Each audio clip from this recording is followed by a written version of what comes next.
नेताजी का मानना था कि वे अंग्रेजों की गुलामी कैसे कर पाएंगे, जिसके खिलाफ पूरा देश आजादी के लिए लड़ाई लड़ रहा था। लेकिन बोस के जीतने के बाद गांधी जी कहते, सितरमैया की हार मेरी हार है। इस पुलिस को चकमा देते हुए एक पठान मोहम्मद जियाउद्दीन के वेश में अपने घर से निकल गए। सड़क में स्त्री और पुरुष को दोनों को दायित्व है। इसी विचार से सन 1943 में रानी झांसी रेजिमेंट की स्थापना करते और कोहिमा ये वो जगह थी जहाँ आईएनए के ब्रिटिश सेना को कई बार हैरत में डाल दिया, जिसमें बोस की सेना ने वीरतापूर्ण लड़ाई लड़ी और के दौरान अपने सैनिकों को खो भी दिया। नेताजी गंभीर रूप से जल गए थे, तब उन्हें पास के ताइहू हॉस्पिटल ले जाया गया। फिर हुआ रेड फोर्ट ट्रायल। दिल्ली के लाल किले में आईएनए के 3 सैनिकों पर केस चलाया गया, लेकिन लाल किले का यही ट्रायल हमारी आजादी का टर्निंग पॉइंट बन गया। दोस्तों, कड़ी मेहनत के दम पर 1920 में नेताजी ने आईसीएस के एग्जाम में 4था स्थान प्राप्त करते, लेकिन नेताजी का मानना था कि वे अंग्रेजों की गुलामी कैसे कर पाएंगे, जिसके खिलाफ पूरा देश आजादी के लिए लड़ाई लड़ रहा था। इसलिए नेताजी साल 1921 में 24 साल की एज में इस्तीफा दे देते। यहीं से कहानी शुरू होती है एक विद्रोही नेता की, जिसने व्यवस्था को चुनौती दी। दोस्तों, बोस सिर्फ नेता नहीं थे, वे सोचने का एक अलग तरीका थे। दोस्तों, कांग्रेस में रहते हुए उन्होंने देखा कि आजादी की लड़ाई धीमी चल रही है, इसलिए सुभाष बाबू और जवाहरलाल नेहरू पूर्ण स्वराज की मांग से पीछे हटे नहीं और डोमिनियन स्टेटस का विरोध भी किया। सन 1939 में कांग्रेस अध्यक्ष पद का चुनाव था, जिसमें गांधी जी की तरफ से पट्टा में सितरमैया खड़े थे, दूसरी तरफ सुभाष बाबू थे। इस चुनाव में सुभाष बाबू जीत जाते, लेकिन बोस के जीतने के बाद गांधी जी कहते, सितरमैया की हार मेरी हार है। इसी कारण मतभेद बढ़ते और दोस्तों, बोस चाहते थे कि आजादी की कार्रवाई तेज हो, जबकि कांग्रेस धीमा और अहिंसक आंदोलन चाहती। खैर, आखिरकार बोस को इस्तीफा देना पड़ता है और बोस का यह निर्णय इतिहास का सबसे बड़ा मोड़ था। 3 मई 1939 को सुभाष बाबू ने फॉरवर्ड ब्लॉक नामक अपनी पार्टी बनाई। दोस्तों, उसके थोड़े समय बाद 3 मई 1939 को मद्रास में सुभाष बाबू को ब्रिटेन और जर्मनी के बीच युद्ध छिड़ने की सूचना मिली और सुभाष बाबू को लगता है कि यह अच्छा मौका है। इसलिए अगले साल ही जुलाई में कलकत्ता में स्थित हाल्वेट स्तंभ, जो गुलामी का प्रतीक था, उसे सुभाष बाबू की युद्ध ब्रिगेड ने रातों रात मिट्टी में मिला दिया। इसके कारण अंग्रेज सरकार सुभाष बाबू सहित फॉरवर्ड ब्लॉक के सभी मुख्य नेताओं को जेल में डाल देती और द्वितीय विश्व युद्ध के दरमियान वो जेल में रहना नहीं चाहते, इसलिए बोस जेल में ही आमरण अनशन शुरू कर देते हैं।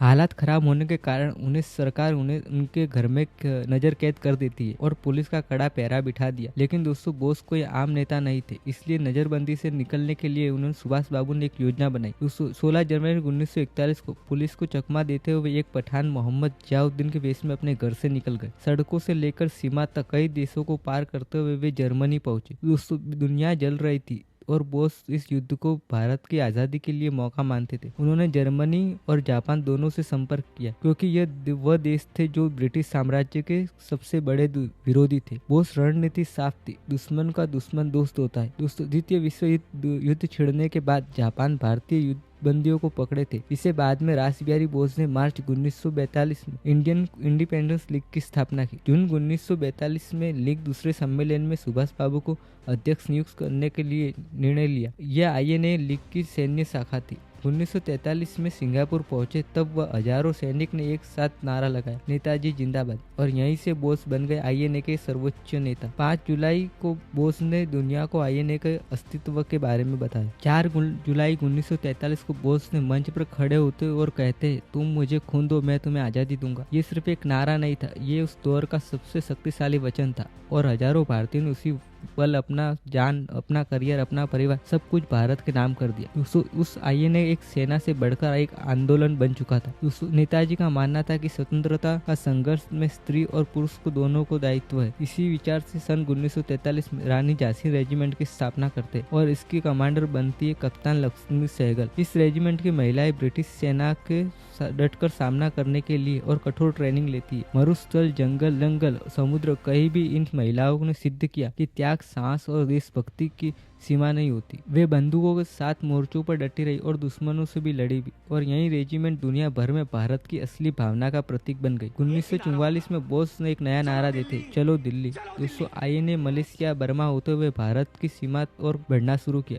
दोस्तों, इम्फाल, कोहिमा ये वो जगह थी जहाँ आईएनए के ब्रिटिश सेना को कई बार हैरत में डाल दिया, जिसमें बोस की सेना ने वीरतापूर्ण लड़ाई लड़ी और के दौरान अपने सैनिकों को खो भी दिया। आईएनए के पास संसाधन कम थे, लेकिन हौसला आसमान छू रहा था। द्वितीय विश्व युद्ध अगस्त 1945 में परमाणु बमों के विस्फोट के कारण जापान ने आत्मसमर्पण कर दिया, लेकिन इसके बाद भी बोस से संघर्ष जारी रखते हुए दिल्ली पर तिरंगा का सपना अडिग रहा। लेकिन 23 अगस्त 1945 को टोक्यो रेडियो ने बताया कि सैगोन में एक विमान हादसे में नेताजी 18 अगस्त को विमान दुर्घटनाग्रस्त हो गया था। विमान में उनके साथ सवार जापानी जनरल सोई, पायलट तथा कई अन्य लोग भी मारे गए। नेताजी गंभीर रूप से जल गए थे, तब उन्हें पास के ताइहूकू हॉस्पिटल ले जाया गया, लेकिन उन्होंने वहां दम तोड़ दिया। दोस्तों, 1945 में बर्मा अभियान के दौरान आईएनए के अधिकारियों सैनिकों को बंदी बना लिया गया। उस साल मई में ही रंगून के पतन तक आईएनए का अस्तित्व समाप्त हो चुका था और अंग्रेज सरकार ने आईएनए के कुछ सैनिकों को मुकदमा चलाया। फिर हुआ रेड फोर्ट ट्रायल। दिल्ली के लाल किले में आईएनए के 3 सैनिकों पर केस चलाया गया, लेकिन क्या हुआ, पूरे देश में ऐसा तूफान उठा, हर वर्ग के लोग साथ खड़े हो गए। पहले ब्रिटिश सरकार ने उम्र कैद की सजा दी, लेकिन जन आक्रोश की वजह से